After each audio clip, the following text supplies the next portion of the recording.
부동산 투자의 확실한 길잡이 영상을 보시고요. 좋아요, 구독 눌러주세요.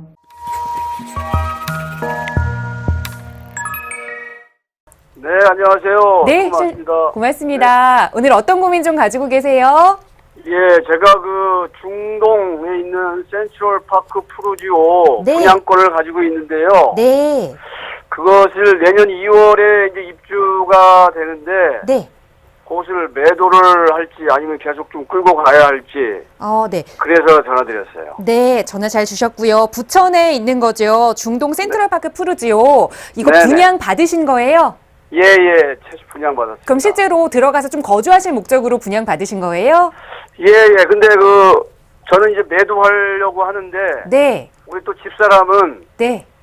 새 집이니까 좀 살다가 매도를 하자, 이런 이견이 있어요. 네, 두 분의 저도 의견이 한번- 좀 갈리셨네요. 전문가의 예, 도움이 좀 필요할 때네요. 한번 이사님께 여쭤볼게요. 인사 먼저 나눠보세요.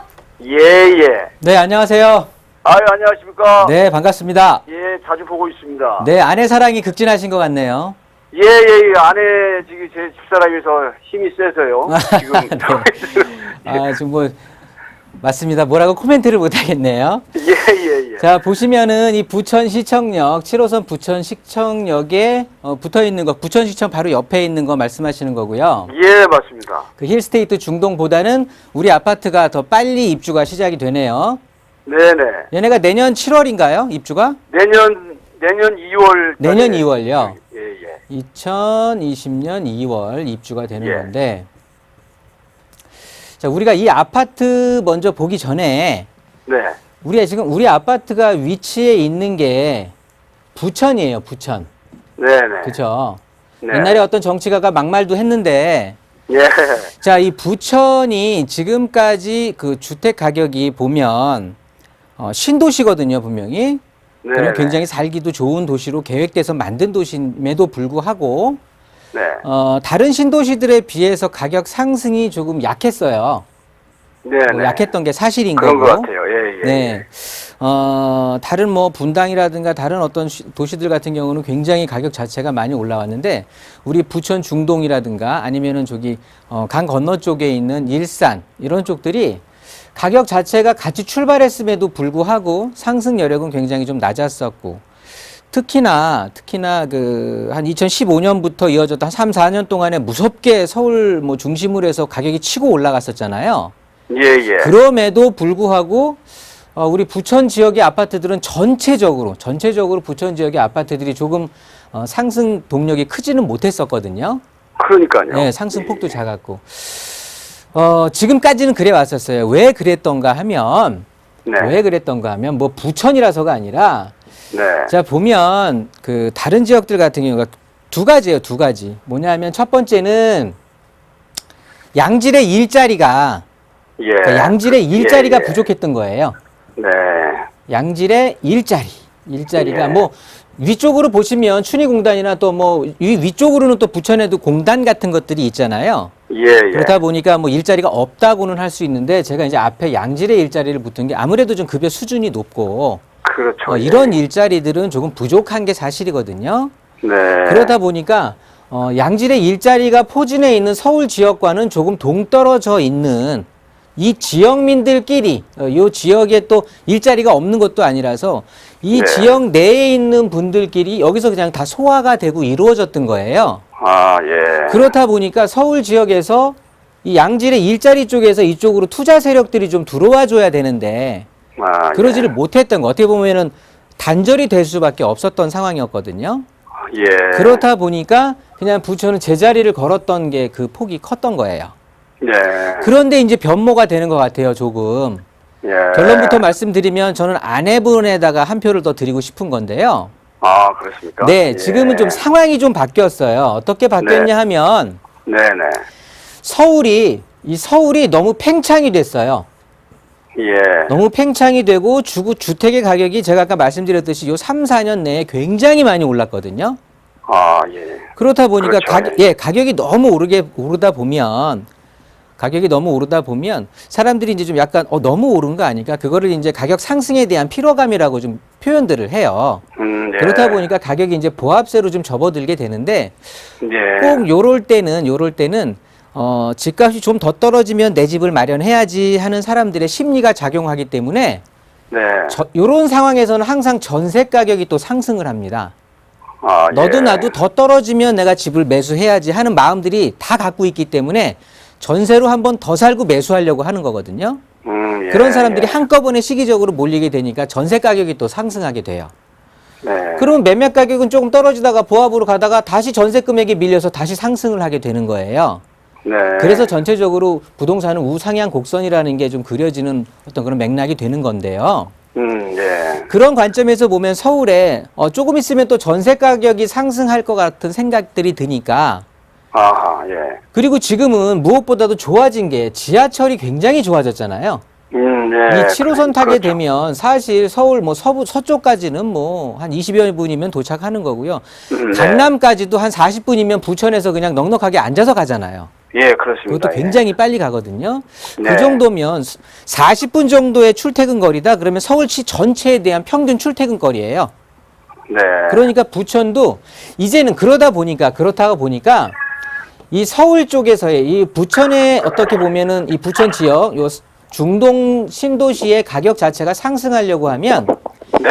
이 지역민들의 서로 어떤 소화할 수 있는 서로 매매할 수 있는 그런 능력도 필요하다지만 서울 쪽에 투자 세력들, 수요 세력들이 이쪽 지하철 7호선을 타고 와서 따라와 줘야 돼. 붙어와 줘야 돼요. 네. 그런데 그런 분위기가 지금 무르익었다라는 소리인 거예요. 그렇다고 네. 보면 향후에 부천 지금까지는 가격 상승이 조금 더디었었지만 이제 서울의 무서운 주택 상승에 비추어 봤을 때 이 주거 비용을 조금 절약하고 아끼려는 분들 또 내 집 마련의 꿈이 있는 분들 이런 분들 7호선 따라서 이제 들어올 수 있는 여건이 마련돼 있는 거거든요. 왜냐하면 이 중동 쪽하고 서울 쪽하고의 아파트 가격 차이가 워낙 크게 갭이 졌으니까. 네. 네, 그런 상황이 연출이 되니까 앞으로는 좀 기대해 볼 수가 있는데 그렇다면 중동에서 어떤 아파트를 선택을 해야 될까에 문제가 생기는 거잖아요. 네, 예. 자, 지금 살고 계시는 이 부천 지금 참 이쪽에 거주하고 계시나요? 예, 부천 쪽에. 아, 네. 그러시면 더 잘 아실 텐데 이 중동이 신도시다 보니까 다 아파트들이 1990년도 중반대에 지어졌었어요. 예. 그래서 예. 다 비슷비슷한 연식의 아파트들이에요. 네. 그러다 보니까 새 아파트가 굉장히 희소해요. 아파트가 별로 없거든요, 새 거가. 네, 예. 그런 와중에서 우리 지금 말씀하신 아파트 같은 경우는 바로 이 부천시청역에서 뭐 초역세권에 있는 아파트임에도 앞에 힐스테이트 중동도 이제 내후년 뭐 2022년이면 또 입주를 하게 되는 거거든요. 네네. 완벽한 새 아파트의 대규모 단지 2,000세대 정도 규모의 대규모 단지로 형성이 되는 거예요. 네, 예. 거기에 앞에 부천중앙공원은 마치 우리 아파트 정원처럼 이용할 수가 있는 거고 또 단지 네. 내에도 공원이라든가 옥상공원이라든가 또 뭐 놀이터도 있고 이렇게 되는 거거든요. 네, 예. 거기에 이쪽에 보면 뭐 마트부터 해서 백화점 해가지고 기반 시설은 또 잘 갖추어져 있고 제가 드리려는 말씀이 뭐냐면 앞으로 부천 지역도 이제는 상승할 수 있는 어떤 기반은 조금은 마련이 돼 있는데 이 부천 중동에서도 지금 시청장님이 갖고 계시는 아파트 같은 경우는 앞으로 여기를 대표하는 랜드마크 아파트로 될 것 같아서 그래요. 아, 예. 그렇다고 보면 지금 서둘러서 매도할 필요가 있을까요? 또 그렇네요. 네, 없다고 판단이 돼요. 즉 결론적으로 말씀드리면 예. 중동에도 뭐 리모델링이 됐던 뭐 재건축이 됐던 어떤 아파트들이 들어선다라고 해도요. 네. 감히 말씀드리는데 제가 보기엔 우리 아파트 이 부천시청에 붙어있는 우리 새 아파트들의 이 군락 자체는 이 랜드마크라는 것을 그러니까 경쟁 상대가 될 것 같진 않아요. 주변에 아파트들이 들어서더라도. 예. 그러니까 여기서 독야청청할 것 같은데 예. 문제는 그럼 어느 정도까지 갖고 있어야 되는지 네, 예. 그게 좀 문제가 될 텐데요. 예. 자, 부천 관내에서는 아까 말씀드렸듯이 나를 위협할 거는 별로 없다. 네. 나를 별로 위협할 건 없는데 이제 지도가 맞춰졌네요. 보시면 여기에서는 내가 왕자거든요, 왕자. 예. 그런데 그래서 뭐 추가적으로 충분히 좋게 보유하셔도 되는데 그런 그 보유 기간을 언제까지 얘네들이 상승폭을 좀 더 가져갈지는 네. 부천 주변을 보시는 게 아니고요. 네네. 이 7호선 따라서 쭉 오다 보면 여기 광명이라는 곳이 있죠. 예, 예. 여기 광명 뉴타운이라고 있어요. 네네. 이쪽에 아파트들이 이제 그 정비 사업들이 진행이 되는 그 상황들, 또 뭐 몇 년 후에 입주하게 되는 상황들, 이것들, 그러니까 광명 뉴타운에 아파트들이 입주하는 그런 상황들이 있을 거거든요.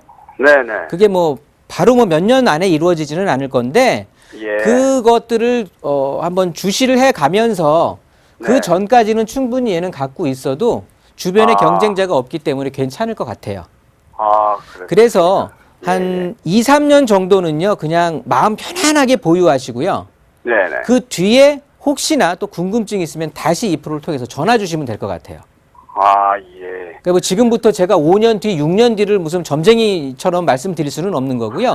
다만 2, 3년 정도는 걱정 없이 아내분 의견에 따라서 좀 더 추가 보유하셔도 충분히 상승 여력은 있을 것 같아요. 예. 네, 그 후에 또 고민을, 지금 같은 고민을 하셔도 안 늦는다는 소리니까 충분히 예, 더 예. 보유하시라는 의견 드리도록 정리하도록 하겠습니다. 예, 예. 아유, 감사합니다. 감사합니다. 잘 들었습니다.